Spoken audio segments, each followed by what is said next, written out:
शहबाज शरीफ को ट्रैवल क्यों नहीं करने दिया गया। और जैसे मैंने पहले कहा, मैं चैलेंज करती हूं इमरान खान को, लगाते हैं ना नारे खड़े होकर, एनआरओ नहीं दूंगा। मैं शहजाद अकबर को चैलेंज करती हूं कि इस फैसले को, जो तहरीरी फैसला आया है शहबाज शरीफ का, जो 3 जजेस ने एक तो अप होल्ड किया है फैसला सरफराज डोगर साहब का, और ये फैसला मैं चैलेंज करती हूं पाकिस्तान की आवाम को पढ़कर सुनाया जाए। मीडिया से भी मैं दरख्वास्त करूंगी कि जिस वक्त ये पीआईडी में बैठकर 2-2 घंटे की प्रेस कॉन्फ्रेंस करते हैं,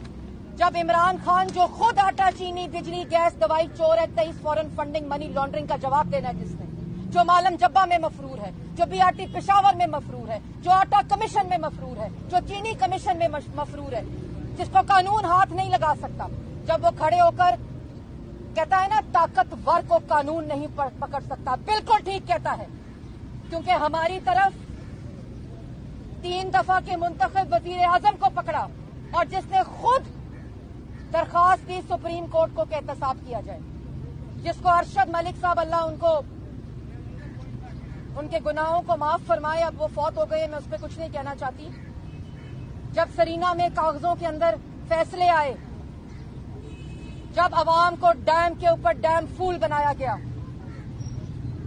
उस वक्त 3 दफा के मुंतखब वजीर आजम के खिलाफ साजिश हुई।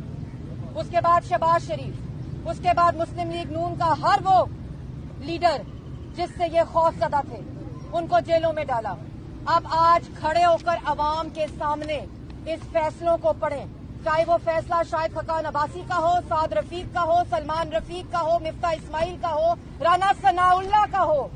शहबाज शरीफ का हो, आज पढ़ें, अवाम के सामने आज फैसला आया है। और मैं मीडिया से जैसे दरखास्त कर रही थी कि आपको जो फैसला है उसको पब्लिक करें, अपनी स्क्रीन के जरिए, अगर 2 घंटे की प्रेस टॉक चल सकती है उन इल्जामात के ऊपर मबनी, जब खड़े होकर मुल्क का वजीर आजम इल्जाम लगाता है, जब उसका मुशीर, टाउट और कमीशन खोर खाके बनाकर झूठे